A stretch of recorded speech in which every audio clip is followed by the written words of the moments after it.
What's up, everybody? How y'all doing today? Whew, I'm tired. Welcome to another episode of a Stoked podcast. This man right here. Oh, there's my finger. This man right here is the designated. The hater's choice. Excuse me, the hater's choice, Jamari Stokes, and I am, as always, the most opinionated man in comics, Javon O. Stokes. Welcome to a Stoked podcast. By the way, I'm going to say it again. All you people out there trying to take my name, I got a problem with this. Stop.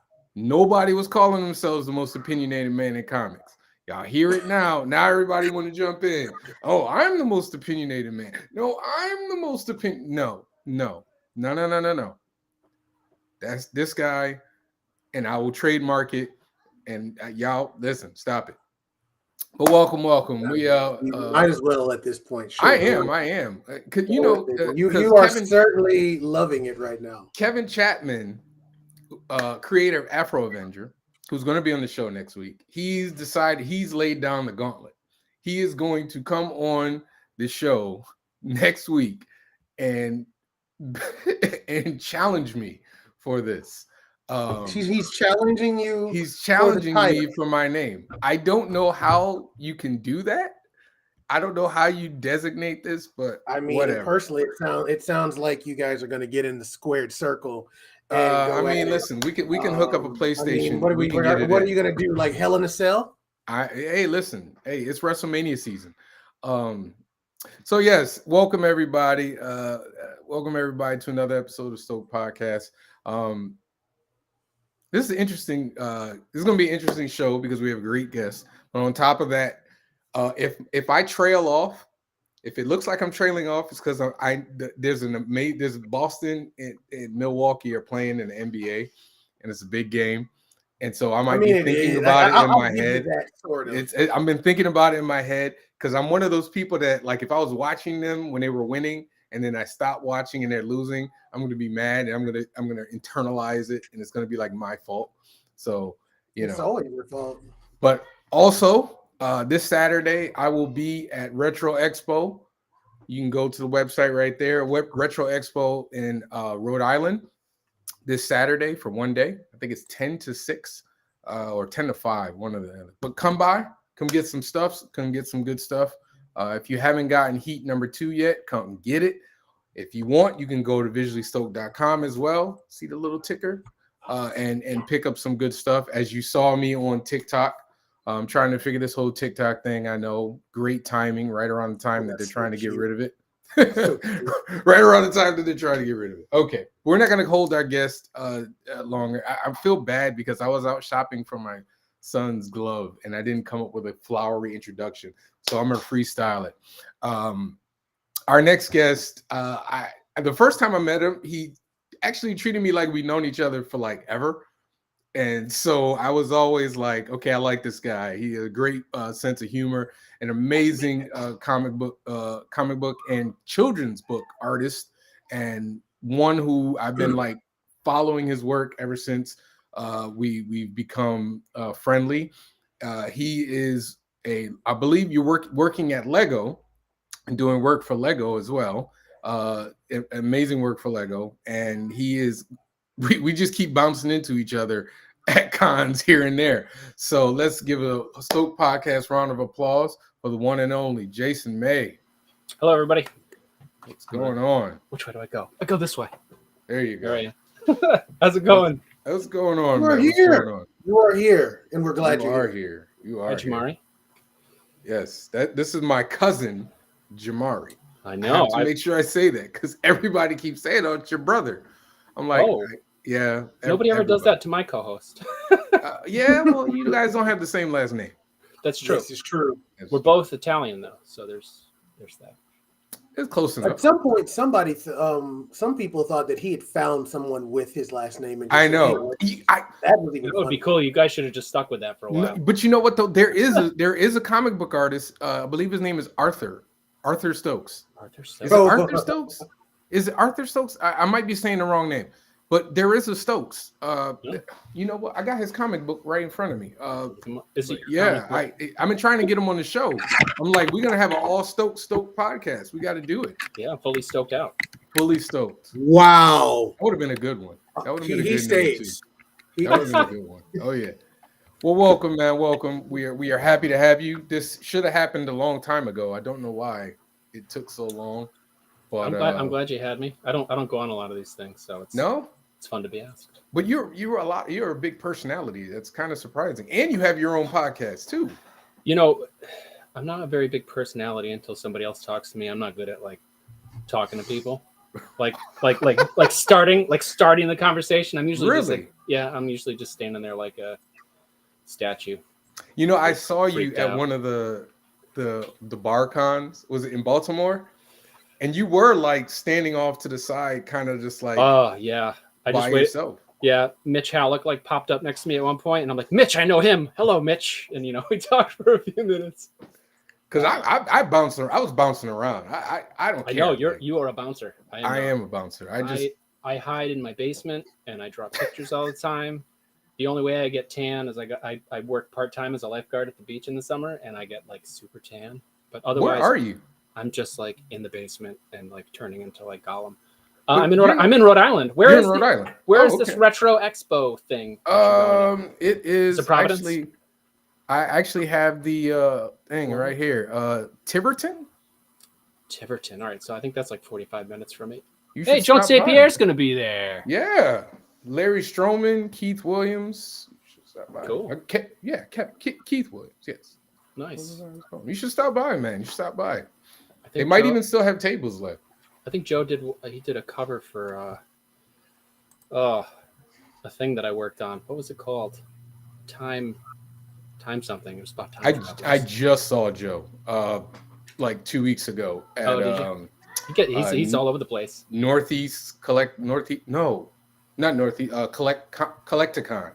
Oh, that looked interesting too. I did pretty well. I did okay. Kevin was there. Keith Williams was there again. Okay. Who else was there? A couple other people. I don't know if you know them. You might. I can't remember names off. I am so sorry. So I am the most what I used to call myself something, and it was along the lines of the worst fanboy ever because I don't ever remember anyone's names. When I was a kid, I recognized the artwork. I like that guy. Like I didn't like even like Stan Lee. I didn't know who Stan Lee was. But I'm all the books, and then I met him one day because people that I know. You met Stan Lee? I did briefly a couple times. We were walking through New York Comic Con one day, me and my buddy, whose name is Buddy, which is weird. Anyway, hey, buddy. Stan Lee did a foreword for his book or something, and he's like, Jay, you got to take a picture of me and Stan. So we went up, and his guards were like, oh, and then they're like, my buddy was like, hey, it's me. You did a foreword to my book, and he's like, let him over here, Oh man, went over, took a picture. He was pretty awesome. Yeah, I feel like everybody I know has met Stan Lee except for me. Yeah, most of my experiences were just I've like not met Stanley. Well, everybody in the industry that I know has met Stan Lee. Yeah, I- I've been You going got to to shows get in the since- industry. You got to get in the industry, Jamari. Gotta get in get there. Be annoying. What'd you say? I just wanted You to know got you. to, man. I keep telling people it's not that hard to get in the comic book industry. What's hard is to be successful in the comic book industry. Yes, that is correct. Like you can get in. Anybody can make a comic book. It's fun. You do that. Listen. You don't even have to draw particularly well It's true. to make a True. comic We were book. talking about that a little bit earlier. Yeah. Yeah. All right. Let's get into this. We can riff and run all night. I always start off the same way. When did your love of comics begin? So far back that I don't remember. I mean, I remember going to like the spinner racks and stuff when I was a little kid and just like grabbing random Archies or like the Kool-Aid Man comic. I liked I remember I Alf. had the Kool-Aid Man comic. Alf was like one of my first like comic loves. I mean, I had stuff before that because my uncles were 15 to 20 years older than me, so I got a couple of their books and stuff. I was never a collector. I was just more into like the art aspect and the characters and the design and all that stuff. Okay. That's all my favorite stuff. So were you into art before you were into comics, or did one precede the which one preceded the other? So I do too much stuff. So it's kind of hard to say, but so when I was younger, I had lots of comics. When I was 14, and I guess my brother was 17, my dad helped me and him open up a card shop in Marlborough, Connecticut, not too far Oh, from really? you. So it was just a little room filled with tons of cards. We did really well because my brother is a like sports genius. He knows he knew like every player, every stat, every sport of every player. Da da da da da. And then there was me, and I was like, "Can we get comics in here? Can we get comics in here?" And my dad was looking, and he's like, "Oh no, it's too expensive to get comics in here every week." Da da da da. So I became the non-sports guy. So I have so many Marvel cards still, like from those early series and all that stuff. And I love Garbage Pail Kids, all that stuff. I was like, oh, I love the art. I love the art. I want to be an illustrator. I originally wanted to do animation, but I didn't end up going to the schools that It's a hard road, man. I wanted to, and I'm glad I didn't, because even with illustration, the time that I was going to school, and I went to the Hartford Art School near you. Really? And how was that? I'm digressing because I always wanted to know. How was that? I absolutely loved it. Okay. But I think it would have been really nice, since they had one of the biggest business schools in the country, to have a class for the people who are going into freelance illustration or freelance graphic design or any of those people. So that was a bit of a shortcoming. Outside of that, it was fantastic. But getting out of school, trying to figure out what I was going to do with myself, what does freelance mean? At that time, they were talking about bringing your portfolio in and this, that, and the other thing. But, just like in animation, it was evolving from your traditional art form on paper and everything over to digital. Mm-hmm. So my first year in college, I was drawing letters by hand on paper. And I was one of the few kids in my class who had a computer. I was lucky enough, my grandfather bought me a computer. He was a welder, so that was like a big deal. He was like, getting Jason a computer so he can be, successful. There you go. So I'm sitting there with my computer like, guys, come on. Why are we doing letters? Yeah, why are we doing it by hand? So it's a tough time to compare it. I mean, I loved it there. It was great. They rebuilt the whole school the year after I left. So it's that seems to happen to a lot of people. I mean, I went to SCAD and they didn't have business courses until after I left. Yeah. And then they had a whole rebuilt animation wing after I left. That's neat. So I don't know. That school has expanded exponentially since you have left. A lot. And I'm just talking about the Atlanta campus. But yes, specifically the Atlanta campus. There's a reason why they're very expensive. Yeah. Very, very expensive. They definitely spend that money. So when you went to the Hartford Art School, mm-hmm. Were you looking to do more like you say you were doing animation and illustration, but was it like commercial illustration, or was it? Yeah, it was more like commercial illustration. So we were learning about how to do spot illustrations for chapter books. There were classes to do entire children's book. I missed out on that one. I studied abroad. I thought that would be a good idea because they didn't offer animation classes at UHA, and I wanted to take a little bit of animation at least, knowing that eventually, hopefully, I was going to get a job freelance illustrating. Right. And what ended up happening was me and my brother ended up starting a small publishing company, like in 1999, to self-publish books. Okay. Right after, right before I graduated, we started. But yeah, I minored in art history and I minored in sculpture too. So like I said, I do too much stuff. That's a lot. It is. Yeah. We had to do some sort of sculpting. Yeah. Oh yeah. Mine too. You had to do the like the foundations type stuff. Yeah. Along with your illustrations. Like I ended up taking graphic design, not by choice, but because it was a foundation. I enjoyed it, and I would have enjoyed it more if it was, all computer based. But it was nice having that background, because even now, like occasionally I substitute teach. If I don't have freelance work, I go into school and I substitute teach. And I was lucky enough to teach in art classroom this week. And I usually am drawing my comics if kids are behaving, So they'll walk by and they'll be like, "Oh, Mr. May, you draw, don't you?" And they'll be like, "Whoa!" They're like, today a kid was like, "Freehand? You drew that freehand?" I'm like, "Yeah, I'm drawing for a really long time." The one teaching experience I had, one of the kids This decided doesn't to, sound like it's going in a good no, direction. one of the kids decided to tell me that, oh, I can draw better than you. Oh, And I said, okay. And so the whole class is like, ooh. So I was like, okay, all right. draw Everybody, off. yeah. I said, everybody pick a character. And then the kids picked the character. We sat down, and I think he got stage fright Oh, because he was like, man, I don't want to do this anyway. I was like, all right. I was I like, bit off all right. more than I I was like, could chew. okay, go sit down and be quiet. Oh, I love when And I those was things like, nope, happen. I would never do this again. I have those Jamari is moments. a teacher, and I tell him all the time, I would never ever do this again. Maybe with like really small kids, Yeah. not teenagers. I have those moments all the time. Not with actual art, but little things that have come up where it's just like, you really want to do this? Do you? And I was like, do you really want to do this? You see the smile on my face. In what grades are you? I What grade? teach ninth grade. I'm high school, Nice. primarily Never, ninth grade. ever teach high school. I- I'd be one of the I'd be one of those teachers that you see on Instagram who beat the heck out of their Oh students no! because No. they decided they wanted to get in their face. And see, I know my ministry, so I stay away. I'm like, that's all right.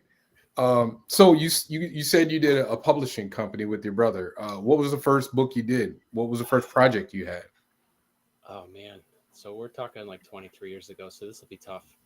But I remember there was a single issue book. I think I only lettered it. My brother put most of it together with an artist named Shelton Bryant. It was called Ill Conceived. I don't know where Shelton is now, but his art was really cool.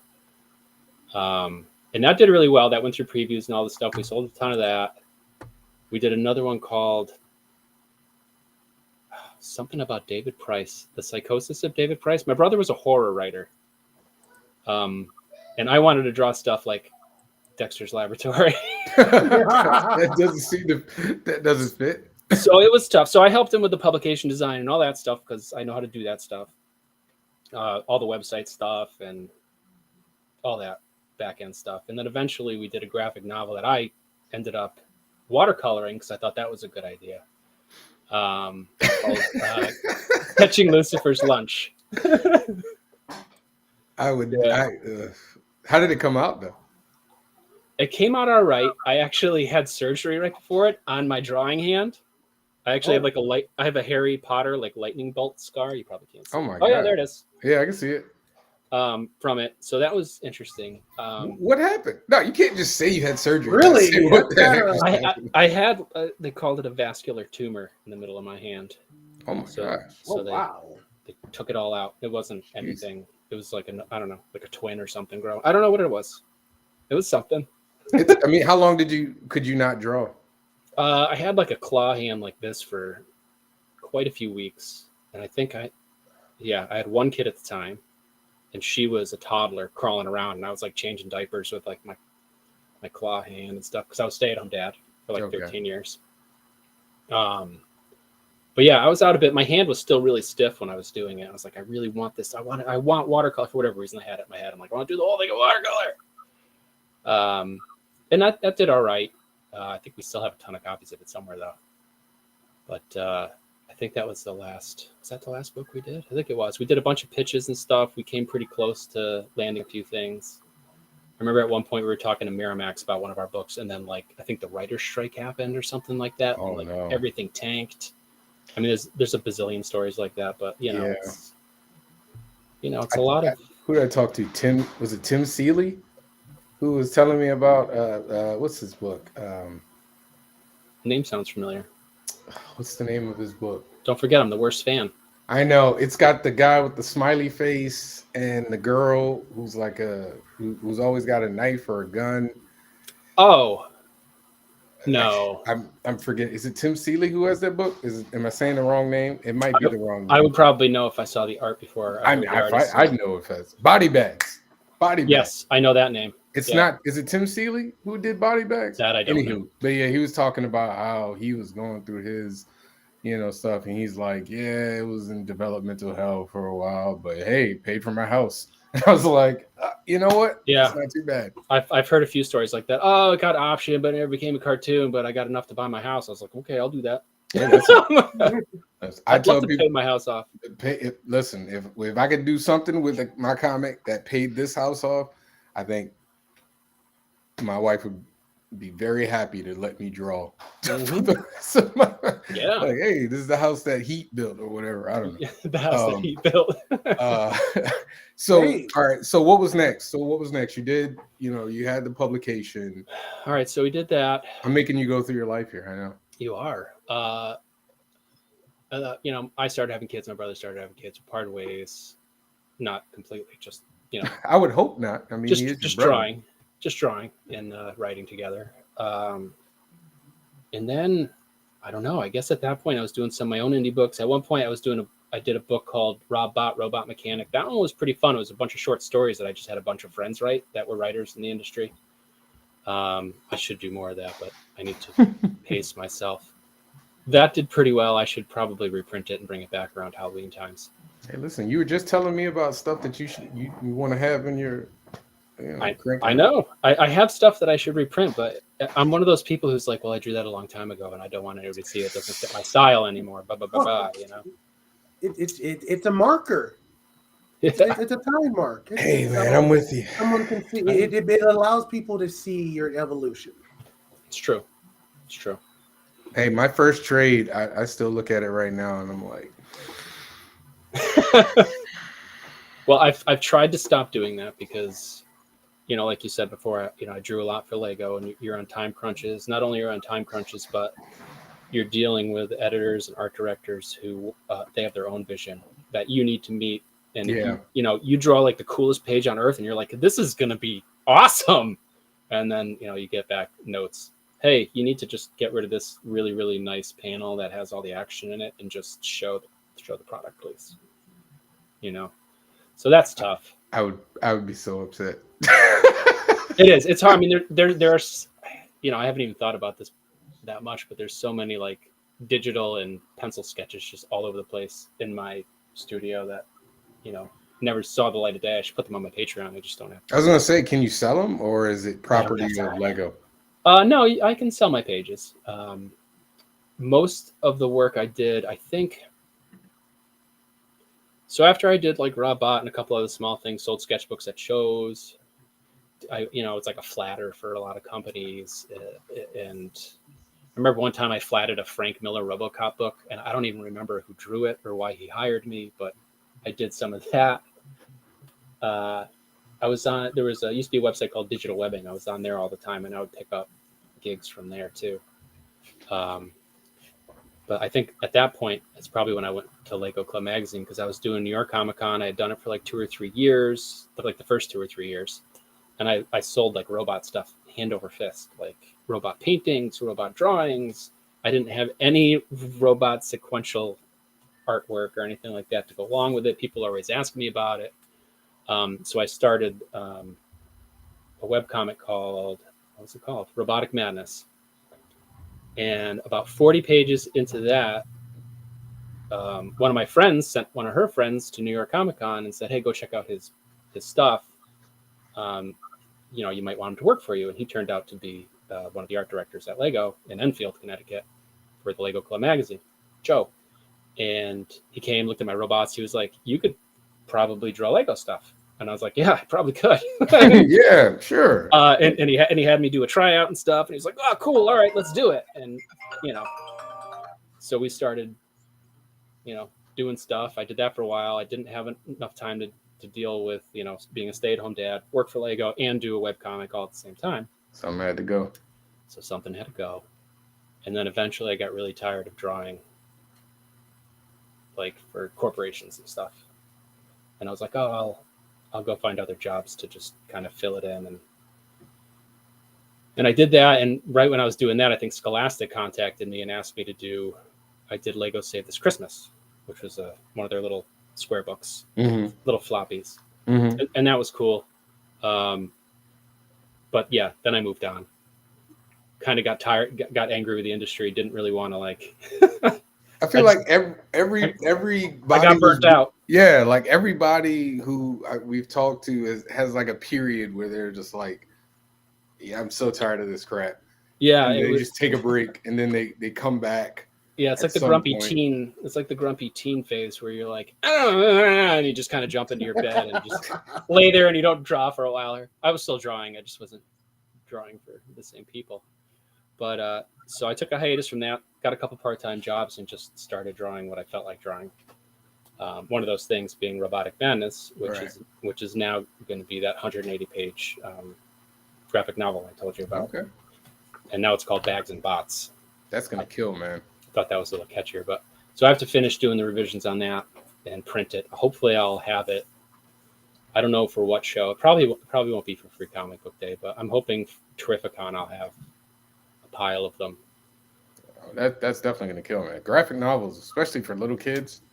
I mean, well, what really hit me was I was trying to sell Hellmites the past couple years while juggling more Lego books that just kind of fell into my lap. I've been lucky because now now people are like, oh, this guy can draw Lego, right? So Random House hit me up for a Valentine's book, the hardcover, which was really cool. It's called I Love You to Pieces.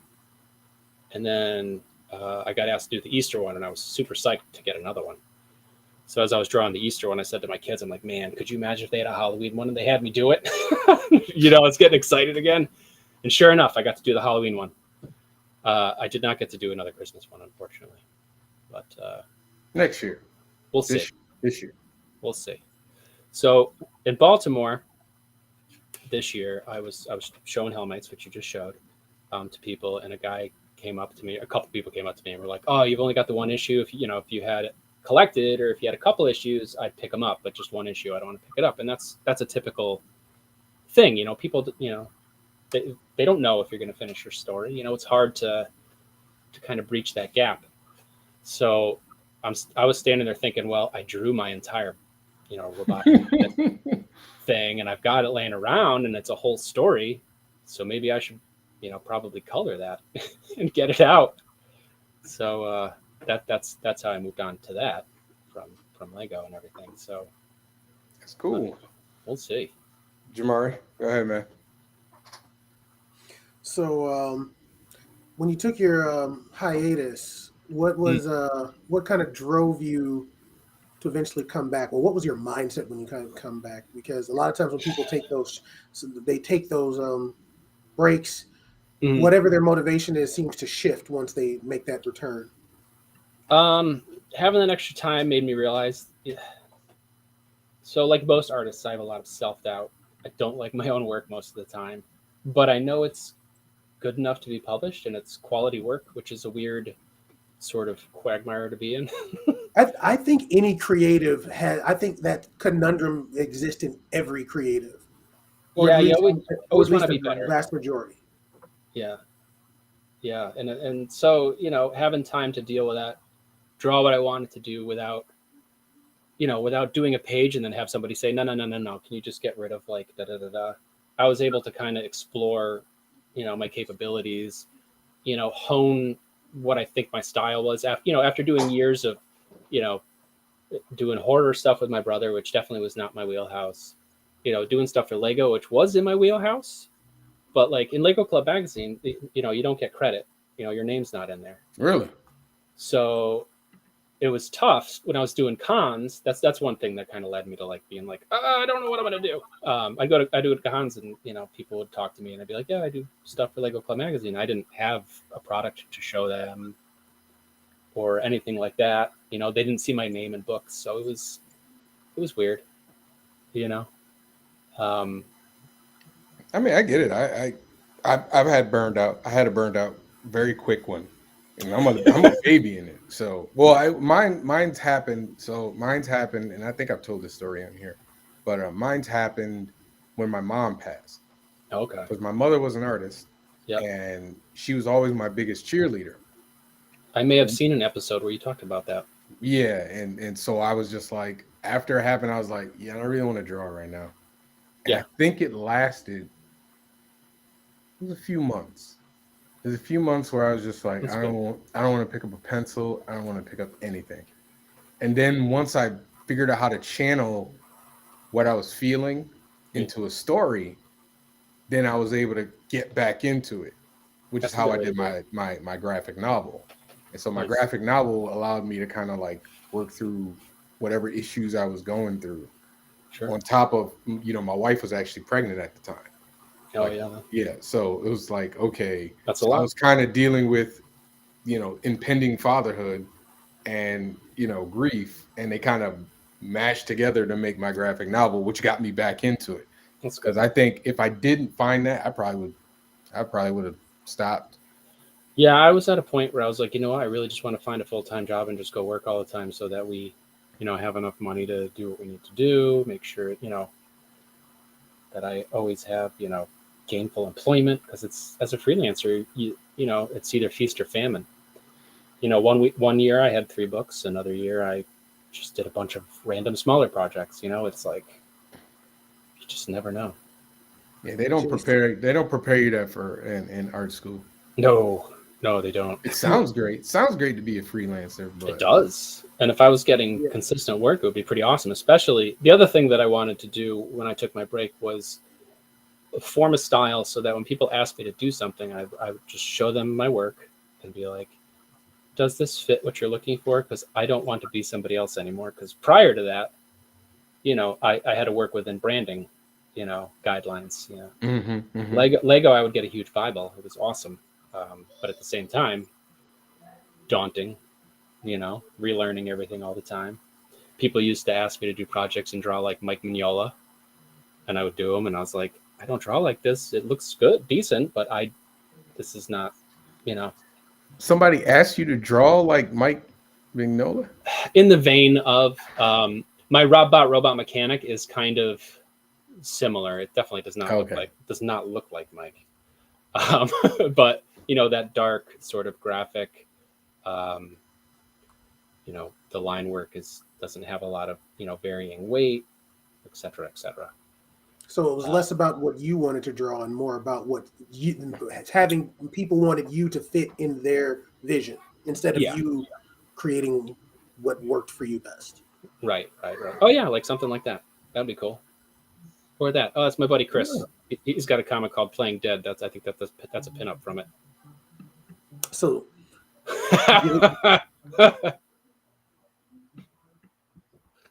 So Jason, were you do you find anything therapeutic about when you're creating and making when you're doing art?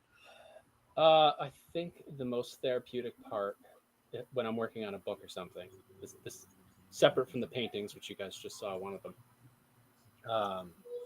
Is sketching like the world building, like drawing the worlds, drawing the houses, the people, things like that.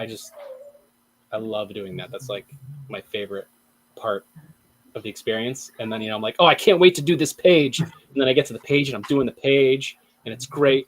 But then you get to inking and some of that magic starts to go away. And then you don't like to ink?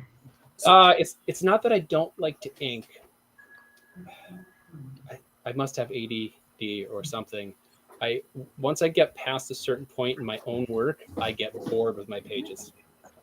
I get that. And I've gotten better about it. Sometimes, like when I worked in Lego and stuff, I would hire like a flatter because I had the extra God, I hate flatting. cash to do it. And then once the flatting's done, it's like, okay, I'm just going to shade this and it's going to be fun, that kind of thing. So I don't necessarily mind the inking. Now, when I draw in my own style, I barely pencil before I ink. I mean, it probably looks like a lot to some people, but I do it really quick prior to fleshing everything out. Are you still pencil and paper? No. So here's a funny story. When I was doing Lego Save This Christmas for Scholastic, 2012-ish, maybe, I was still drawing on paper. And one of the reasons I was doing that was so I could bring stuff to shows, so I could sell, the sketches afterwards, because obviously that's extra income. It keeps me at home and the lights on.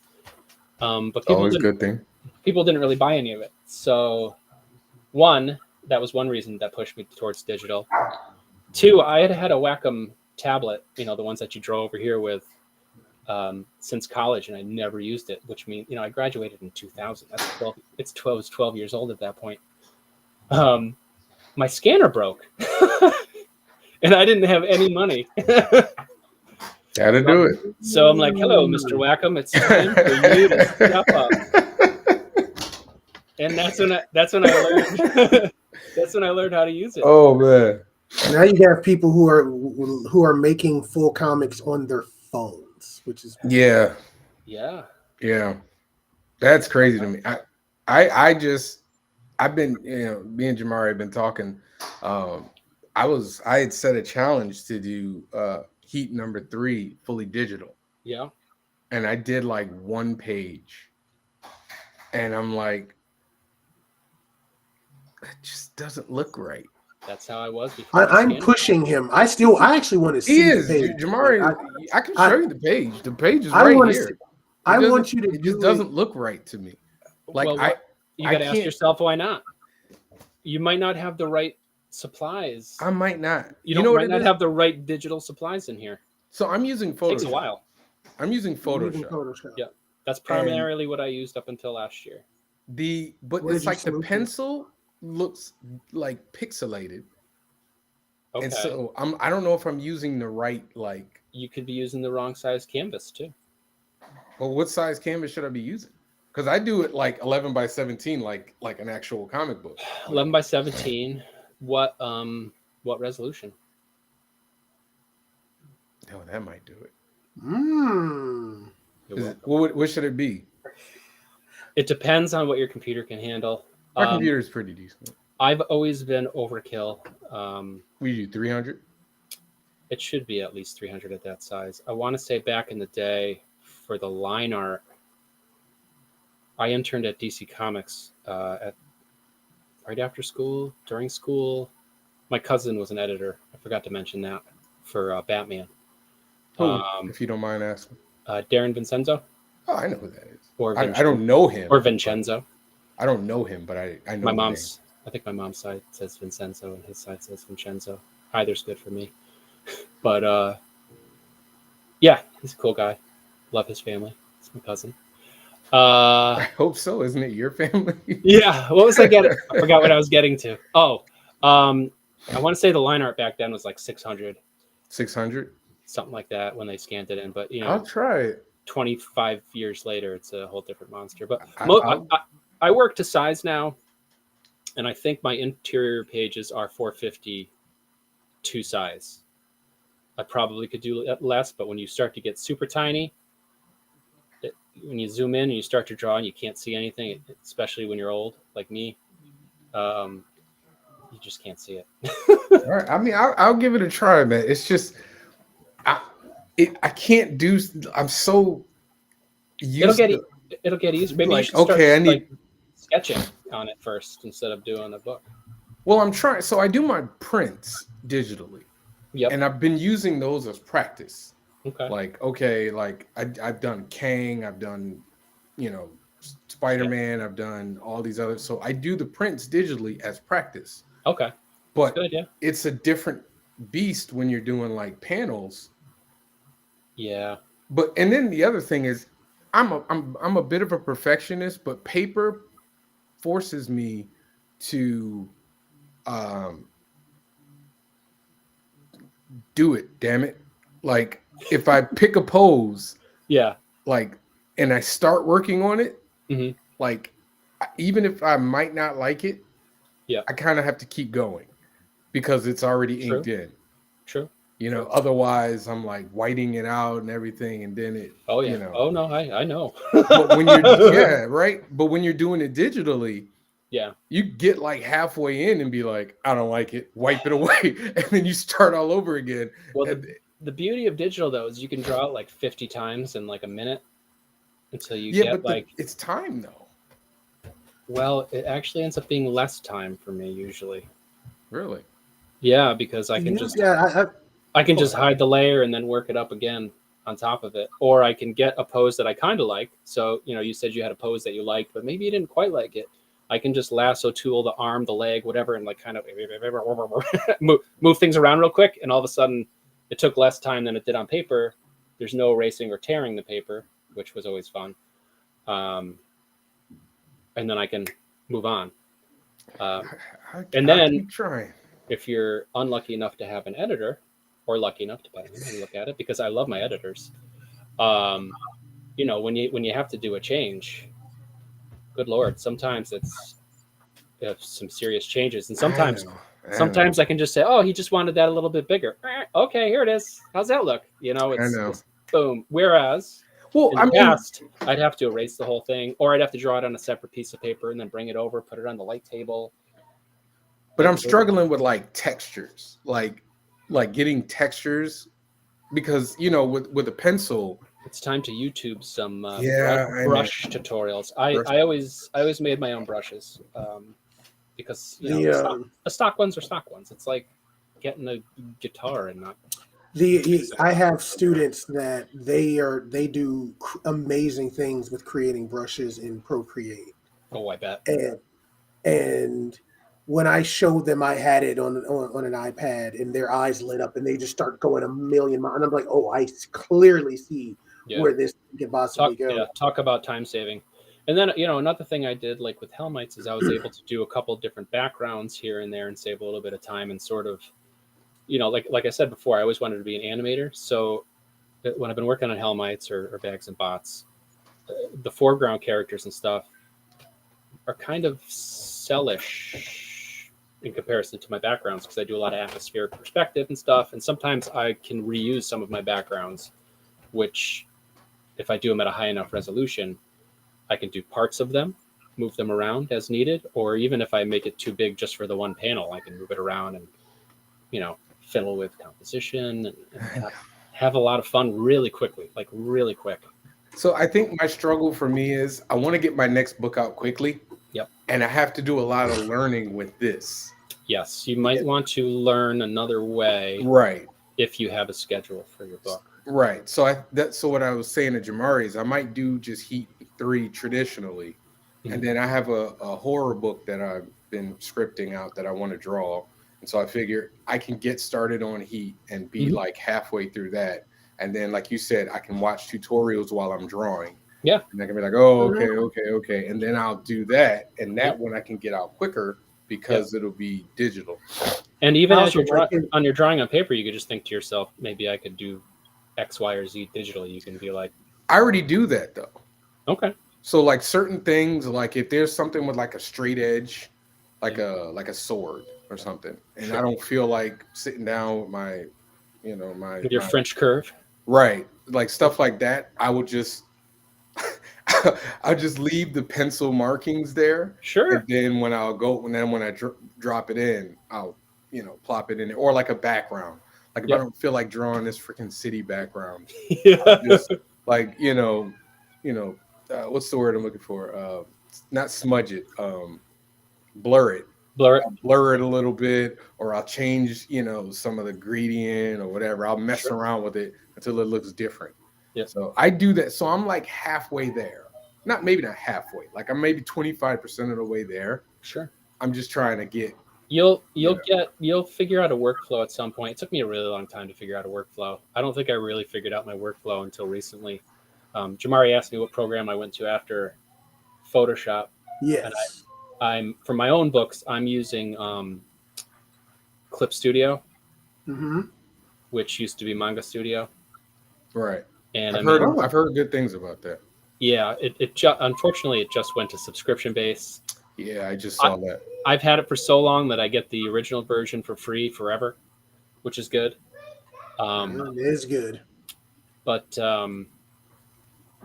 it's got panel tools. It's got lettering tools. The most recent update, they let you use some of the open type stuff. Whereas like my buddy Nate, he has blambot.com. I don't know if you've seen those fonts. They're awesome. He does this thing. I forgot what it's called, and people hate me for it. But if you put like 4 or 5 letters in a row, like R with a bunch of R's, it'll actually stagger the R's so it looks more hand drawn. Yeah. Up until a month ago, it didn't support that, and now it does, and I'm super happy about it. But like, I can run it on my I have a $200 tablet, Galaxy, one of those Samsungs. Oh, I have one. Oh, really? You can run it on there, and it came with a pen. And I do all my little thumbnails on there, and I can like twist them and move them all around or whatever. Or if I'm in bed, it's so light I can do that. And then I just upload it to the cloud, open it up on my bigger workstation, and go to town. Right. I mean, it's all that sounds great, but like you're like deep into it, and you're not at like the beginning, and I'm at the beginning, and it feels like daunting. Yeah. So I get it. I get it. But if you have one of those tablets, you should just whip it out and just sketch on it, even if it doesn't feel right. Just like, oh, maybe in my next book I'll have this guy in it or this guy. That's what I'm saying. Like I would do this new book that I'm scripting. I can just because it's simpler, Like my comic book stuff is, far space stuff and everything, whereas the horror book is like, one spot. Actually, it's based in. I'm basing it in Connecticut, in Hartford. Oh. So it's like, I've been there. Yeah. So I'm like, I can use just regular people and kind of stick in the realm of reality, and then I'll try and get better with it then, and then take it from there. But I'll get there. It hit me when I printed it. I'm telling you, I was like, let me print it out and see what it looks like. And I looked at this, and I'm sitting there in Staples, like, I'm not happy. And I drove home because I don't have a scanner or anything like that either. I just scan at Staples. Oh, okay. It's like 50 cents. And I'm not doing. Usually, I just scan as I draw. So if I draw a page in a week or 2 pages, then I scan the page. Yeah, my scanner's built into my printer now, and I think I used it recently. One of my friends did a pinup for my graphic novel, so I used it, but I haven't used it. So you just don't even touch pencil and paper anymore. No, almost never now. I have my little tablet with me all the time. It's 10 inches. It fits in like my little like sling bag thing. So like when I went to Baltimore, I'm on the airplane. I was thumbnailing, right. You told me that my next Hellmites book, right? Yeah, on this little tiny thing, which I've been waiting forever to happen. Like, I remember in the early 2000s, they were making mod books. They would tear apart a MacBook and they'd put a Wacom screen on it somehow, and it cost like $3,000. And I was like, man, I want one of those. And it was like 10 pounds. I did not get one because I didn't have. I didn't either. Money. But I wished, and it took 20 years before anybody came out with something even vaguely similar. So. Crazy. Let's talk about your style. Like, what are your favorite? Who are your favorite artists? Who's influenced you? Who do you love? Hey, this dude did this. I got to pick it up. So we're talking like visual aesthetics. Yeah. Well, I mean, favorite artist, favorite comic book artist, favorite whatever artist. That is a good question. I think it's mostly cartoons. Like. I watched so many cartoons when I was a kid. I was like Bill Murray from Scrooged. I was always in front of the TV. I was always playing video games. So like, us too. Yeah, any of that, like, Mario stuff, Looney Tunes, Woody Woodpecker, Warner Brothers, you name it. From when I was younger, I watched it. I loved it. I absorbed it. I watched all of the Disney, the Disney art series, like, 3 artists draw 1 tree, that kind of stuff. All of that, built up. But like, I guess what led me to now is like, I watch things like Bob's Burgers. I don't watch Rick and Morty, although I love the style. That's surprising. I can't, like, I've watched the first 2 or 3 seasons, but I can't get into it. I tried. There's so much fun stuff in it, but it's just like, you got to stop burping, dude. Please, just stop burping. Stop burping for like 20 minutes. Just for 20 minutes. But I love the art style in that. I had just thought of another one, but I forgot what it was. It was a good one too. But I watched all the Funimation stuff too when I was a kid, like the real Ghostbusters. I was noticing you've got the panels in the back there of Egon and Ray. Yeah, I was like, okay. Yeah, that's Peter. Yeah, Peter. I was just reading the story about how Winston from the show, how they didn't hire him because Ernie Hudson. Winston? Ernie I lo- Hudson. They I say he love didn't Winston. sound like. They say he didn't sound like Winston. He's Yeah. like, I am It's Winston. so What weird. are I you am talking about?" literally Winston. He's like, I am Winston. And then You they don't- tried. They were like, you don't sound "Oh, anything okay." like yourself. Yeah, and they were gonna give it to him, and by that time he had booked some other stuff, so he Oh, I was bet just he like, did. "Nah, I'm good." That's so weird. That's the, Those that was. I was just stories sitting are here so going. weird. I have a couple Winstons too, but they're stuck together. I was a The big fan of that animation show. cells. Oh my God. I remember as a kid, I used to get upset. Not upset. I learned. I grew to learn to love them, but like the original Ghostbusters. Yeah. Oh, With Casey the Gorilla. yeah. Monkey and like the plunger looking things. I didn't know about the TV show that it was based off of. Oh, the original show? Yeah. It There was a black TV and white show? It was show. live Wait, action. wait. Yeah. No. Live action Yes, black and white Ghostbusters. show. Yes. Oh my gosh. It was Yeah. black and white? I think parts of it were black and white. I don't know if it was all black. Was it all black and Oh white? my I don't god. think it was. I had They no may have idea. been. They may have had that. It may have been between that big shift over. Yeah. I but was they- today, there was I an was today original years show. old when I found out about Look it this. up. It was weird. It Oh my definitely God. could have been on par with like the Munsters or something. That's the kind of vibe. Wait, so there was a monkey in there too? gorilla, yeah. There was a gorilla A in guy dressed up in a gorilla outfit. A really bad gorilla outfit. But I used to get mad because like I would be like, I don't want to watch Ghostbusters. And I then, want to watch the real ones. right. And I always thought it was funny that they Yeah. call themselves the real.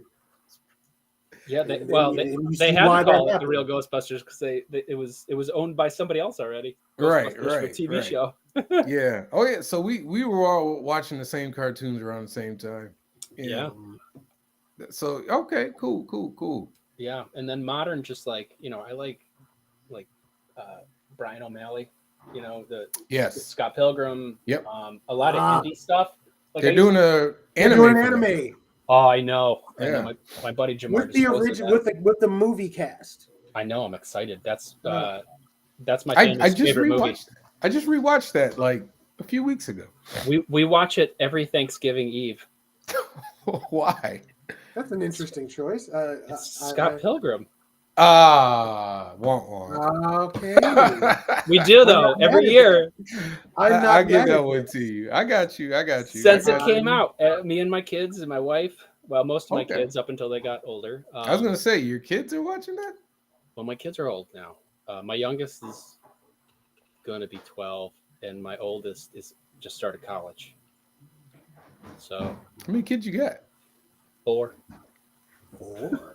Yeah, Wow, yeah, lots of kids. that's good. That's a lot. I mean, I got 3. I mean, I got twin girls and this son. So You got I'm over here going, wow. one more than the amount of hands that you have. Hmm. Yeah, grab them. Where you going? Oh no, that was getaway. you know. Oh, man. So I would have thought you would have said like Jeff Smith. Like Oh, I like Bone. that. Yeah, we got tons of Bone here. I Yeah. love that. I love Jeff Smith. Like I said, I'm the worst fanboy ever. I really like. It's funny because like I'm used to like I don't remember names, Yeah. but I remember visuals. Me too. So That's how I'm I am, too. able to I know that style. So that style I stick with the name. Like Jim Lee, I know his Sure. style. Yep. Todd McFarlane. I remember the names because of the styles. Yeah. Now faces, I remember, but if I've never seen the Yeah, face I'm or not if I've gonna do seen the it names like afterwards. once, oh my gosh. Yeah. See, Faces, I was I'm like, hey, I not. remember you. I was not. I don't have the encyclopedic knowledge that Javon has. So even though we So probably much read a useless lot of the same stuff and the same era stuff, I did not learn names of artists. And then when he starts talking about it, and then he makes references like, "Oh, I remember that stuff." Like, is it Lagerfeld? What's his Lightfield? name? Liefeld? Like, Rob yeah. Liefeld. Yeah. Like I know that style as soon as you start talking about it, and then when you Oh, see, yeah. and then it's like then I started equating the name with it, and then it's like, oh, okay, this guy was doing this, and then who was doing all the '90s X-Men that eventually Jim Lee. Lee. Jim Lee. So Yep. yeah, Oh, I'm kind of like Mark Jason. Mark Silvestri is there too. Yeah. So yeah, like these are people names, you can rattle off issues, runs, and all this stuff, and it's just like I just remember storylines and art styles enough. I keep That- telling you, it's a useless superpower. No, I don't worse than know how I my have it. ability. No, mine's more. I have recall when it comes to that stuff. My brother has that with sports. It's crazy. I got it a little bit with sports, but like stats, Yeah, I'm terrible with. Oh, I no, my used to brother's be crazy in with high that school. stuff. I was that bad with football and baseball. I rattled off. I knew your top 20 for ERA, home runs, RBIs, batting average. It was disgusting because I collected cards and everything else in between. And I Yeah. watched. I actually watched games nightly when I was a kid. So I was too busy drawing. I couldn't. The, I was laying face down on a shag rug with a pencil and a red marker because I needed to draw ninjas and there needed to be blood. Well, I mean, I was the same way. Like I wasn't big into sports until I turned until Jordan. When I Jordan could see came, that. He was quite a when Jordan explosion. came around, then I was like, okay, I want to do baseball, and then I didn't. I mean, I want to do baseball and then basketball, and yes, I know, I He did it all. I want to do it all. Right. So like Yeah. when and then I get football. Okay, And- so And but then Bo even Jackson did that. but even then I was still like comic books. Like Yeah. it wasn't until like college that I really got into sports. Okay. So I was a late bloomer when it came to sports. Like when it comes to like the only person I knew was like Jordan. Like athlete period. Like all my friends would just be talking about people and I'd be like, oh yeah. I don't know. Oh, that makes me think of something. It makes me think of Tony Hawk. Because I did a lot of skateboarding and snowboarding stuff when I was a kid, and that was a Pro huge influence.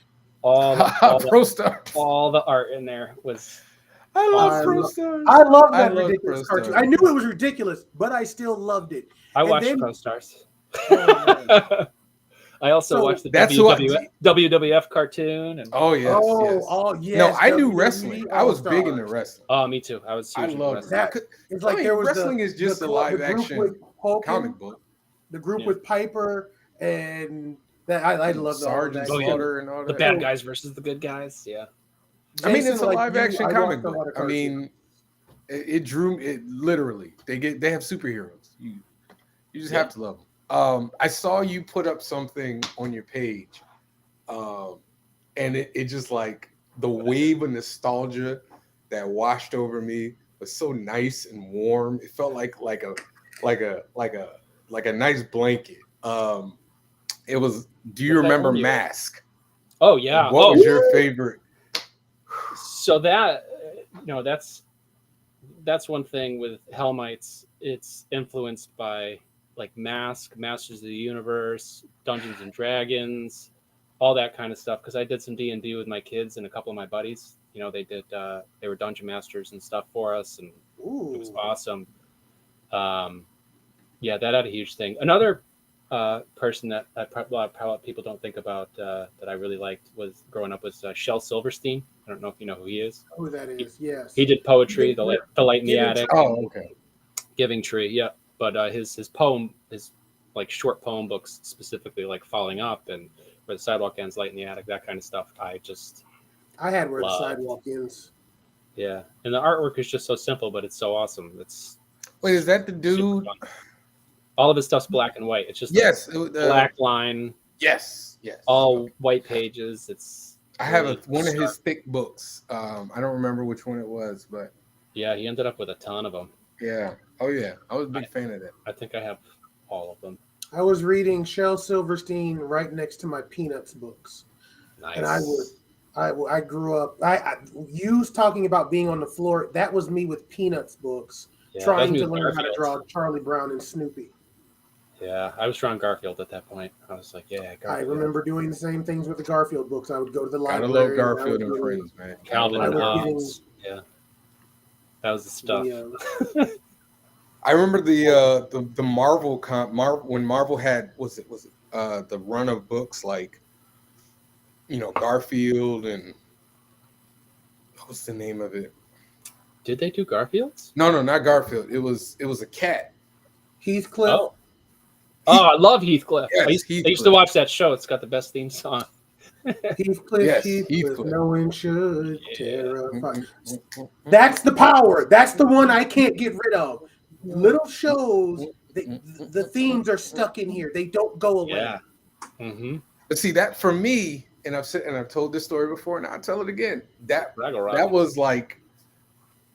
was one of my favorite periods of my life because every Saturday it was sit in front of the TV from about 6. It started. In the I would morning. get It was up, really I'd early. get up before 6. Really early. You know, Gumby was always first. No. Well, for me, it was Bob Ross. That's right. Bob Ross. I woke up every Saturday to watch Bob. Bob Ross is one of my biggest influences, Yeah. and I have never said that, and I really need to say it more.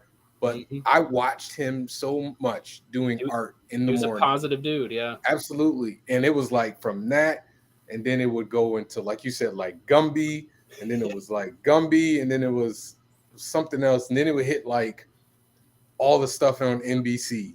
I remember I'd run out and then I would have to switch channels. I forgot what the channel was, so I could watch like Calliope or something like that. It was like, all right, I'm out of stuff to watch. I got to watch this now. You know, Well, for me, David the Gnome, where are you? Oh, yes. wow, that was David the Gnome.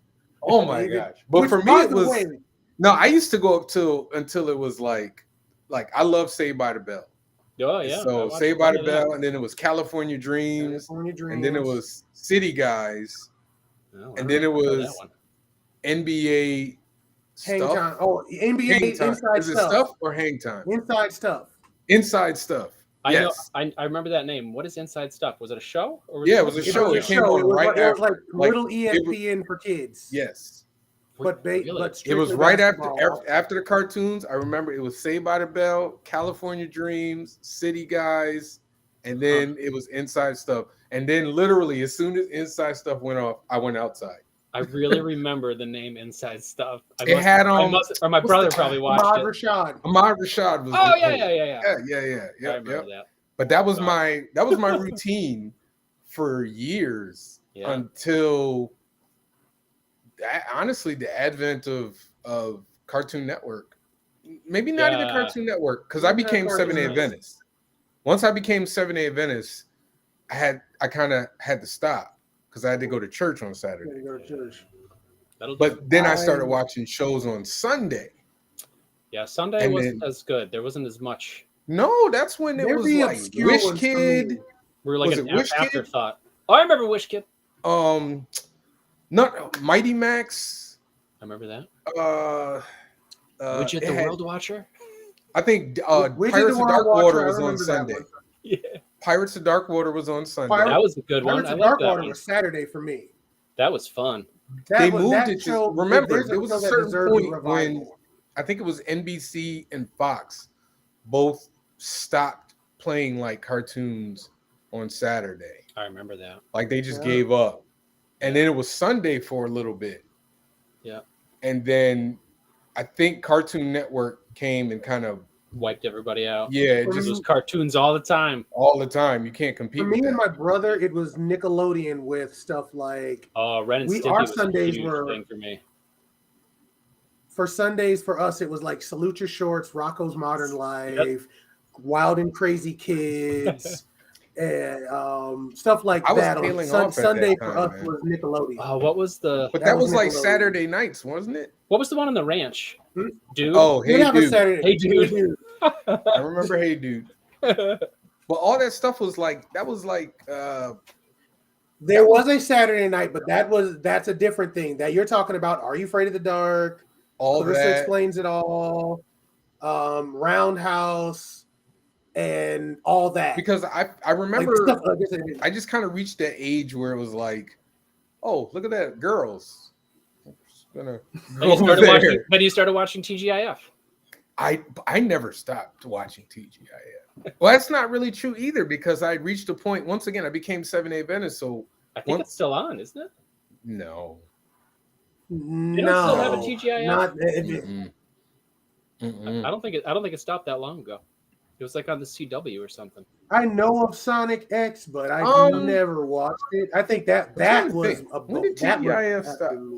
I stopped caring when Family Matters and Family Matters and stuff. Perfect Strangers. And, Oh yeah, Perfect Strangers is good too. what's the other show? Oh, what's the name of the Close show? Family, Dinosaurs. That's what Step by Step. Step by Step. Dinosaurs. Yes. Right? And the most depressing Dinosaurs originally series was on finale Thursday. of all time. That was such a weird show. I still watch it every once in a while. It's so weird. I'm That like, I series can't believe they finale got was this on like- TV. There's Going a back to lot of something that. you brought up, There was a lot of that. you know, David the Gnome had a depressing ending. It did. By the way. I've never I saw. The remember ending of David being- Deneau. that show always brought a lot of emotion. Basically, him and his wife decided that it's time for them to go. They'd reached the age, and they turned into trees. What? Yep. Spoiler alert. Why are you killing my childhood? What the heck? Look, We didn't I do told it. The you, writers did it. it's just What I used to love, cartoon wise, was Nickelodeon during the day. Whenever I'd get sick, this is before my mom and I had cable. So whenever I get sick, Pinwheel. I would go to my grandmother's house. I was gonna say I had to go to my grandfather's. And my house. grandmother had cable. And so I was watching Gummy Bears Oh yeah. and Fraggle Rock. The Disney afternoon was a huge thing for Ah. me.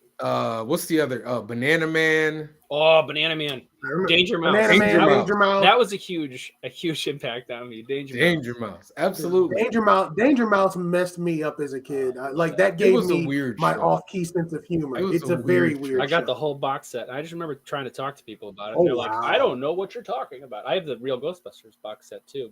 They don't know Danger Mouse? My brother-in-law gave it to me for being his best man. He's like, what do you want for being my best man? I'm like, how about a big tin of the real Ghostbusters DVD? Isn't it on Amazon now or something? It's on a lot of stuff. But Oh, okay. you know, I'm gonna have to if go- it never Wanted goes with anywhere. Danger Mouse. I got it on DVD. I might have to go check that out. So let me ask you this, Jason. Mm. Because you know we've hit this streaming era, but now I think there's going to be a slight revolt because now that we've had issues with whoever purchased HBO, Yep. they're now messing with and getting rid of. They're losing shows that HBO owns. Yeah. They're taking it off. Do you think that's going to? Because I'm hearing people grumbling about it, and I'm wondering if that's going to bring a kind of revival, or at least more people are going to start pushing for more physical things now. I'm not sure. That's been bothering me a bit. And I remember, so I had an extensive DVD collection. When I was younger, I worked multiple times. I worked at Blockbuster, whether it was in college or I started doing nights when my daughter was young. So then my wife could work in the day. Mhm. I could work at night, and I'd draw during the day a little bit when I was with my daughter if she sat still. But I had a huge DVD collection, and I was like, "Oh, Netflix has this one. Netflix has this one. Netflix has this one. I'm gonna just get rid of them all." I sold a ton of them. I still have a lot of DVDs, and now I'm thinking, I should have held on to them, or I should have ripped them all onto a drive at least, so that I, had them laying around because I bought them all, and talk about a lot of money back then was buying DVDs. They were expensive. I definitely did. I did DVDs. I still have my DVDs and definitely have all of my CDs. Somehow I have kept hold of my CD collection. I still have all my CDs in a big thing. All my CDs got stolen. So Ooh, Jamari took them. it's a wonder that didn't happen to me.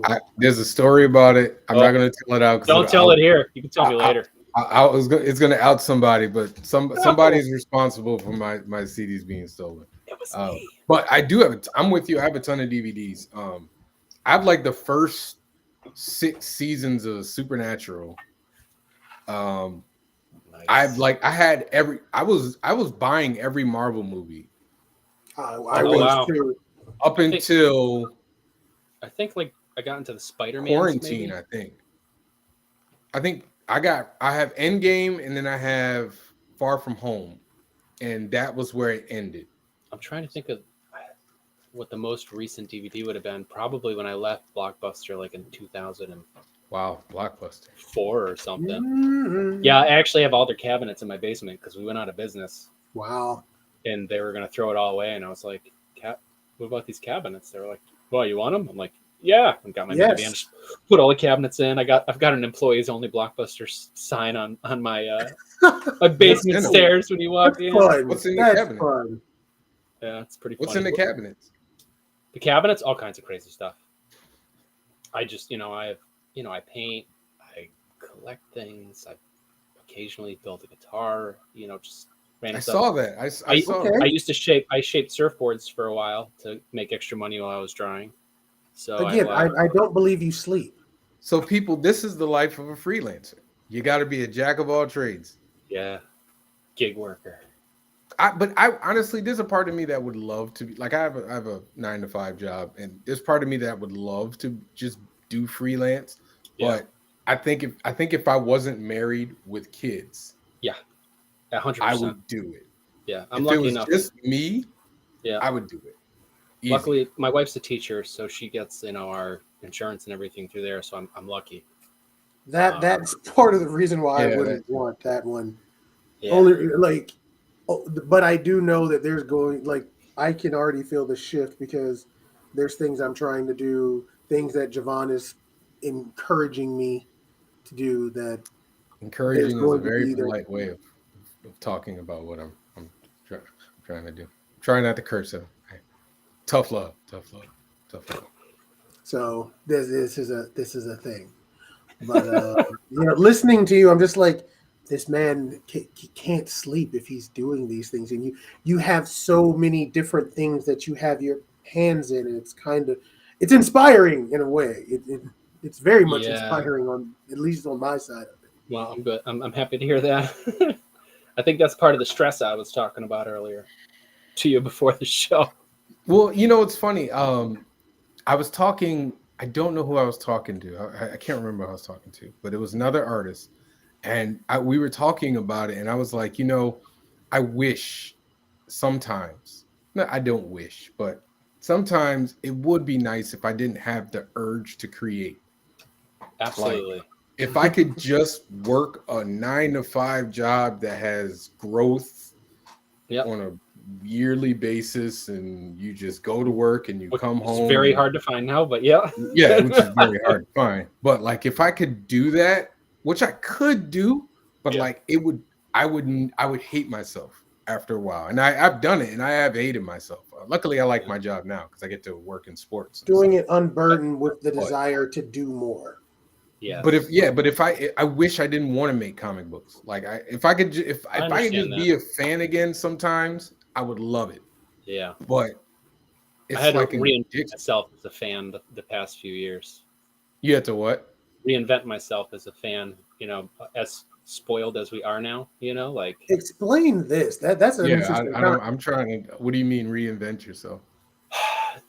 So when we were kids, I mean, we had a lot of cartoons and stuff, but yes, we did not have the sheer volume of pop culture, shows, movies, just.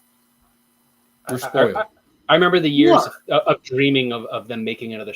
I wish they would make another Star Wars movie. That went on for like a decade. Wish they'd make another Star Wars movie. And now it's like, here, have one every 5 seconds. You want more Star Wars? Oh, you're gonna get more Star Wars. You're gonna, whether you want it or not. So now I kind of watch everything with a grain of salt. Not only that, but I also watch it from the perspective of somebody who works in that industry and understands why certain things may be a certain way, and just letting it go and not worrying about it, because hey, how lucky am I that they even made an Iron Man movie? Because I remember that when that was coming out, I was like, they're making an Iron Man movie? That's crazy. Like, I'm like, nobody's gonna want to watch it, but I can't wait to see it. And then it took off, and people who didn't like comics that used to make fun of me started watching the movies and started watching it. I'm sure it's a similar story that happened to a lot of people, but I mean, that's the emergence of anime in the last decade has been. I am a big anime fan. I worked at Walden Books back in like 2000, and it was in a mall. That's a name I haven't heard in forever. It was in a mall. Well, how about this? And there was a Suncoast Video downstairs, and they had tons of anime. So like, I was friends with the people that worked there. and they bought so much anime, and they would give me just like these box sets of anime, and there was no dubbing, so most of them I had to like read them, and I'm trying to read them, and I'm looking at the art, and it's cool, and then I'm trying to draw at the same time, and then I'm trying to read. A lot of rewinding. Now I can just stream. You know, I've been watching One Piece. I think I'm up to episode like 300. You know, you're lagging if you're at 300. I know. Well, I was watching other stuff. I've watched a lot of other things. Gurren Lagann, and just the list goes on. But you know, it's Sword Art true, Online. The refiguring out fandom, because I do think the fandom that exists now is is different than the fandom that existed, let's say 30 years ago. Not even 30. Let's say 25 years ago. If I was doing what I was doing now 20 years ago, I'd be selling a lot more books. And that's another question I have to ask myself in terms of fandom is, are people reading books anymore? Do I need to go fully digital? Do I need to have my own app? Should I be on Comixology? Should somebody be distributing for me? The audiences would be smaller 25 years ago, though. I think the audience would be smaller. For hardcover, for hard copy issues? Well, in regards to, I think there were a lot more small creators at shows back then. I feel like there's less now. Really? Yeah. So I wasn't frequenting Comic-Cons back then, which is crazy. Everybody knows me in comic books, but I really didn't go to a ton of Comic-Cons. I mean, I'm in Connecticut.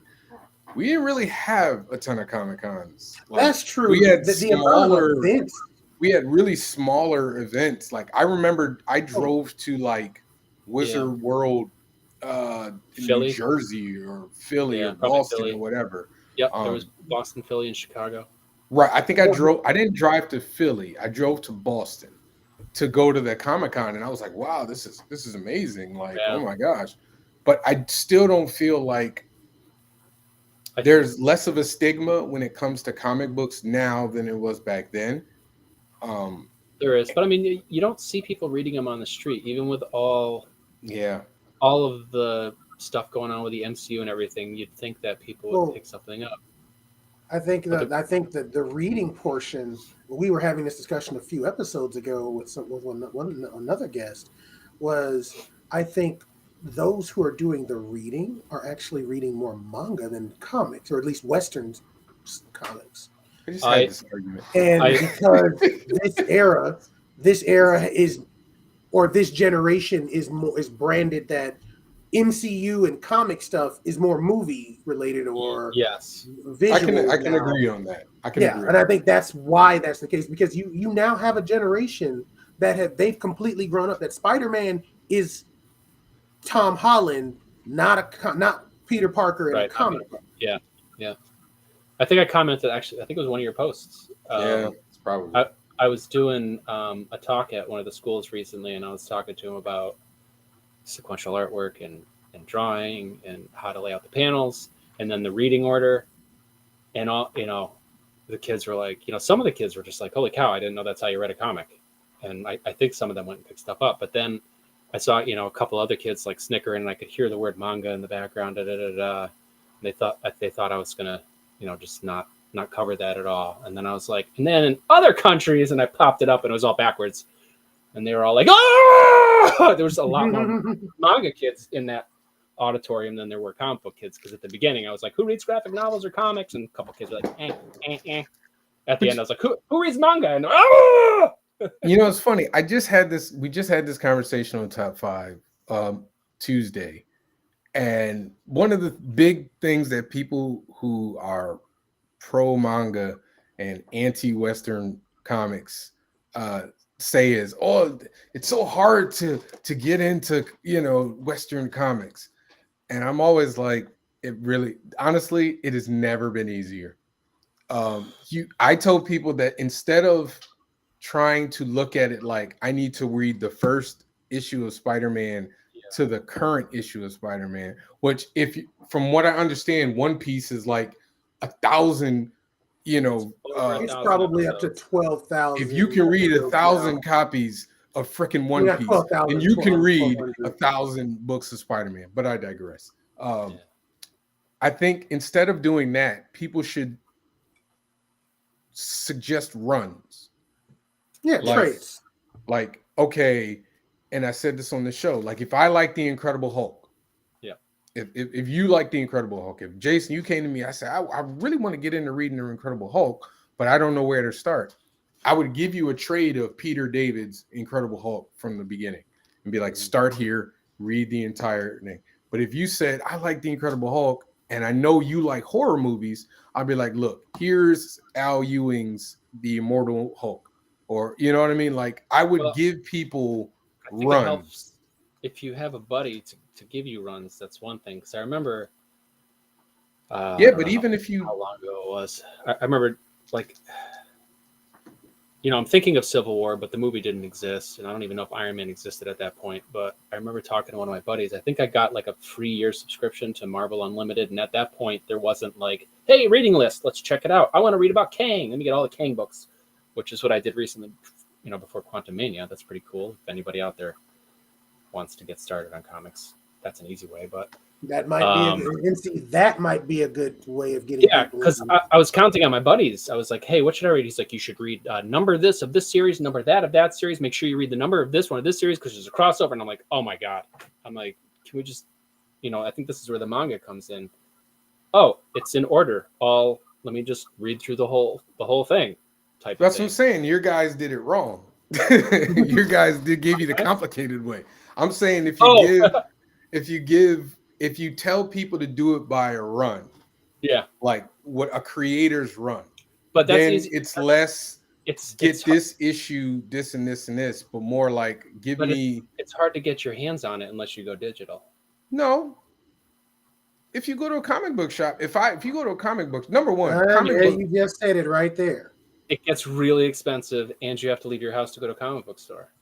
Well, don't you have to do that for manga? I'm asking. I don't know. In fact, no. I'll be honest with you.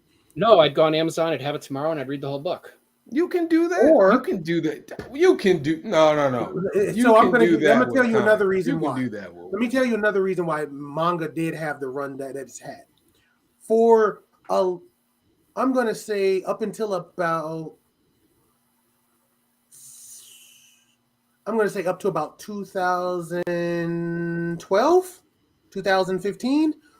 You used to be, well, if you read manga, people who were in the know, they knew there were too many websites where you could read a manga throughout without online for free. Yeah. And in fact, Crunchyroll initially was one of the sites that did that sort of thing or had runs of anime that were free, and then it converted and it's turned into a subscription site, and they license stuff now. They're licensed. So there were sites that did those sites forever. I read before I ever bought one issue of Naruto. I was reading it online. That's how I kept up. That's how so many people kept up with things like One Piece and everything else. That's where the growth came. Those sites are still around. They also didn't release them over here either, so that was really your only option at that point. Exactly, and so that stuff happened for the longest time, and the idea of buying manga outright, that was a privilege, and then once the licensing became easier, anime became more widespread, and manga got cheaper a little bit. It was pretty much that's how people got into it initially, and now the shift has come to webtoons. The webtoons website is where a lot of people got started. One Punch Man got started on there. Mob Psycho got started on webtoons, and so that line of a lot of people get started there and reading it. My students are there doing the same thing. I just think, and I know I'm cynical. And that's fine. I've been reading comics for a long time. I do feel like manga is a bit of a fad. Like it's the cool thing right now. Like it's definitely it's the cool thing right now. I don't know. A moment. I don't know if it'll. Well, I mean, I'm not saying so is the MCU at this point. Huh? So is the MCU at this point. Right. And even MCU, people have been complaining about fatigue on it. Like people have been openly complaining about, I'm so fatigued. I don't feel that way because to some level. I don't feel that way because I remember growing up with, you know, Tank Girl. You're grateful with the live action Spider-Man from the 70s. Oh, you mean with the web swing with one web shooter and then the belt and then the silly string? Yes, Yeah, that's up how. the building. Yeah, so like I remember being thirsty for this. I know, me too. And so I'm quenched. I'm happy. Well, but there are a lot of people who grew up with, like you said, who grew up with this. But there's a lot of people that have been thirsting for manga for a long time because the body politic decided that it wasn't cool to read it. I remember, again, Suncoast Video. People used to let me borrow mangas back then, and they were really hard to get. They used to order them from like Japan and stuff. It was crazy. They were really into it.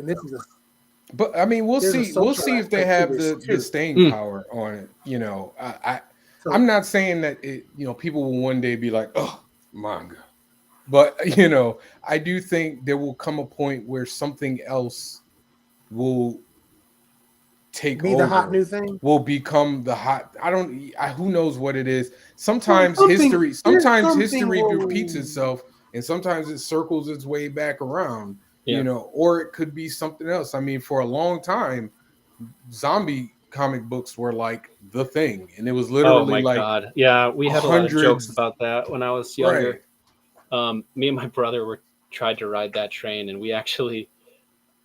I always tell my buddy Chris that's on my show with me, I have a bunch of videos. Robert Kirkman used to set up like right next to me at shows, so I have some crazy videos of him. But I think he had, oh my God, what was it, Battle Pope? Oh yeah, Battle Pope. Before he did Walking Dead. Mm-hmm.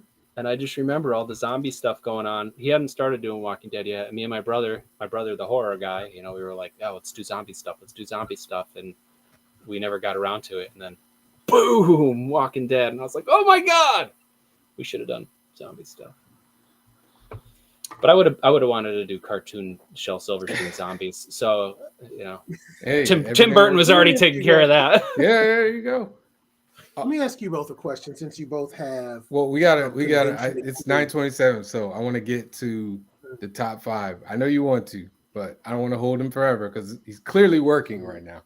Understandable. Who, me? No, I'm going to bed. Well, either that too. He's got 4 kids. I understand. Every show we do, we ended up. So we're gonna do it a little differently. Normally, all 3 of us give our top 5, but personally, I'm not going to top anything. I'm literally I'm running out of top 5s, and I do it now, and I do it on Tuesdays. So I'm not gonna do it on my show anymore because I'm literally doing it on Tuesdays too. And then and Mr. Senior Rodney Barnes, yeah, he scorched earth me there. So I gotta retreat and then recuperate, and I'll be back. And I'm gonna come back when I get him on the show again. We're gonna do this again. But he was never coming on the show again. I'm gonna do what are your top 5 favorite cartoons of all time? Oh man, I don't really. You can ask my kids. I don't do favorites. Every time they ask me favorites, but I will humor you. My top 5 cartoons, like TV show cartoons. Yes, not movies, right? Not movies. Pretend we've never watched a cartoon, and you would put 5s in our hands to show us what would be good. Okay. I do that all the time, and people hate me for it. But I mean, Danger Mouse would have to be in the top 5. Mask would probably be up there. The 90s Ninja Turtles would be up there. You can't see them, but I've got a whole bunch of Ninja Turtles on my wall. All right, 2 more. What else did I love? The Disney ones is too hard to pick. Gummy Bears is pretty sick though, but so is DuckTales. Rescue Rangers, no? Rescue Rangers is killer too. The movie wasn't terrible. I have to watch it. I still haven't watched it. I still haven't watched that movie. Probably He-Man. Okay. And I did love G.I. Joe as a kid. Not so much anymore. Okay, that's 5. Is that 5? That's 5. All right. There we go. That's pretty good 5. That's a good We'll 5. go with that. Even though I I watch enjoy Bob's it. Burgers like crazy now, because it reminds You me know, of I've me and never my children. watched one episode. If you watch it, I- it's if Bob was a freelance illustrator, it's kind of like my life. Okay. Now I gotta watch it because I have to see The children are. Have you seen them as somebody drew them as manga characters or something like that recently? Like My Hero Academia characters? I've seen him redrawn lots of different ways. Oh, I've watched that show too. Yeah, no, that show is just, I don't know. There's something really funny about it. So as we wrap up, do you want to tell anybody where you're gonna be, what you got coming out? All right, let's see. I'm terrible at this. Let me see if I can do it good. So jasonmay.com will get you everything. That's my name.com. It's really easy. I just built a new website. It's nice. I'm still working on it. Thank you. Wednesday nights, most Wednesday nights, I do a show on YouTube called Jason May Draw. I sit down and I draw with people. I started it during COVID because I realized, like, I was talking to my kids about art, and art in school, and if they knew what, like, what values were, what the difference between shape and form were, and all this stuff. And they were like, "No, I don't know." I'm like, "All right, I'm going to go on YouTube and be a YouTuber and show kids during COVID." And during COVID, I was getting like 100+ viewers every Wednesday night with my buddy Chris. And it was pretty cool. But I do that every Wednesday night. I'll be at Oh Yeah Comics in New York, their New York branch, on Free Comic Book Day. I'll be at Terrificon this summer. I'll be at Baltimore, where I will see you again. You see me at Terrificon. And Terrificon, that's right. And then I had one other one, Plastic City Comic Con, which is always a good time. A lot of my close friends are there. I can see me there too. Some Rhode Islanders are there. Like, okay. Frankie B. Sometimes Craig Russo's there. And it's a good time. I think that gets you everything. My website will get you to the Instagrams, the TikToks, whatever it is you're into. No projects coming out to let people know about? I'm currently flatting Hellmites 2. Okay. I have a black and white special edition at the moment with a sketch cover. That's the only copies that I have, but I'm going to have a color version this year at the cons. Hopefully number 3 by the end of the year. And if you keep your eyes out, there'll be a almost 200-page graphic novel, hopefully by Terrificon, printed and ready for purchase. Okay. All right. I'm looking forward to that. Thank you. But thank you, Jason, for coming on. This was fun, man. Thanks for having me. Yeah, we gotta have dinner or something. I mean, I'm gonna see you like 5 times this year. I know. It's gonna be a lot. Have a drink at BarCon or something. I don't know. Yeah. But thank you once again. Again, people, jasonmay.com. Go buy his stuff. Just he needs to sell out. Crash his website. Good stuff. Also, check out his Instagram. It says right there, Jason. Yeah, that's it. Yes, sir. That's the one. Thank you, everybody, for stopping by. Again, this Saturday, I'll be at Retro Expo in Rhode Island. Come on by. It's only one day, so it's Saturday. Come by. I got a bunch of other things coming out.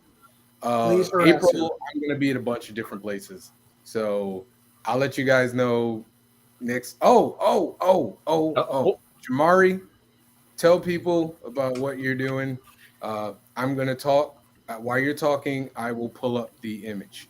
Well, since I am a teacher and I run a anime club, a year ago I said, well, since my kids I took them one year to a convention, and then COVID happened, and I couldn't take them to a convention. And when people were still a little afraid about should we let them go to a convention, I said, well, why don't I bring that energy to the school? I have a big building and I have space. So last year we ran our first anime day. We're doing it again, April 22nd. And so I've got it planned. We're turning a couple of different spots into a lovely little day. So if you got cosplay, if you are it's going to be family friendly. You like video games, we're going to have games there. We're going to have a Smash tournament. We're going to have Shonen Jump. We're going to have pretty much some sort of basic systems. We're going to have tabletop Magic the Gathering. I'm working on getting some comic artists and some vendors there as well. We had some last year. I want more. If you are an artist and you would like to come in and have some kids fawn over your art and sell the art to them, please come on through. You can get a hold of me. If you hit that IG account down there, you can get a hold of me and I can get that information. I can get you whatever other information about us. We're doing it for the whole day. Come out and enjoy yourself. I am trying to be there. I'm doing my best. If it would be amazing if he is. I'm working on it. I'm working on it. There's some other people that I have to reach out to. Gotta get a flight. That's all I gotta get. So listen, if you want to get me there, if anyone wants to get me there and help the cause, hit me up. Get him there. Yeah, get him to Atlanta for anything help. Anything help. Or, which would be even better, go to visuallystoked.com, pick up Heat, pick up Strong, pick up all my good stuff. If he does show up, he will be able to sell that to you physically. Yes. So listen, feel free. Help me out. Help me out. I got kids, folks. I got kids. I need to sell a lot of stuff, so I can keep doing this comic thing and not stress myself out. All right. One of my biggest fears is losing my hair, and I hear stress. I hear stress has to do with that. Oh, this is good. Eventually, it's gonna go. Yeah, but you've got like cool, like gray hair now. Like, it's cool. Yeah, I got the cow hair now. Are you gonna like go like dye it fully gray? I think it would fit. I think your face fits it if it's fully gray. I'd rather have it be weird. I mean, I wouldn't say it was weird, but like if you were cool, you'd look. Oh man, what's that comic book character? Damn it, the one from The Watchmen. Is it Watchmen? No. Dr. Manhattan. No, not Dr. Manhattan. No, there's like it's like Savage Steel or some like government agent who has like the pepper gray hair. Oh, I don't know. That's what I was thinking. I know Mr. Fantastic does. Oh, you got to die. He does. You're gonna leave just the. It's got the Bruce Campbell things. Yeah. Oh, I would definitely do that. If I was just going gray, I would just dye like the top. Doesn't work though. I got like a white spot here. Well, then that's when you just dye like the sides. Just bleach it right here. Yeah, right there. Just bleach it around. But you got to go all the way around. All the way around. You got to go the whole thing. I keep telling people, if this patch goes right here, if it starts to go right here, I'm just shaving my whole head. Mm-hmm. Just rub it all out into just like big parade. No. I've seen that. Yeah. I've seen people who it's all gone up here, but it's like around and then like one big dread. I've seen that too. Just a big dreadlock. Seriously. I've gone to a lot of music shows. There's all kinds of hair. And on that note, thank you all for stopping by for a Stoked podcast, creative talk with creative people. Once again, thank you, Jason May. We appreciate you, and we'll gladly have you on again to shoot the crap. All right. Next week, we got the Thriller in Manila. Kevin Chapman is here to challenge me being the most opinionated man in comics. I don't know how he intends on doing that, but he will be unsuccessful. Be able to say a whole word through this whole episode. I'm just going to be honest with you. We'll probably not talk about any projects he has coming up. It's probably just going to be one long stream of consciousness from Kevin. If you've ever heard Kevin talk, he probably won't breathe. It'll just be talking. I won't be able to. I'm not getting a word in. But please stop by next Thursday, 8 p.m. And we'll talk again. Once again, Retro Expo. Come see me. Y'all have a great weekend.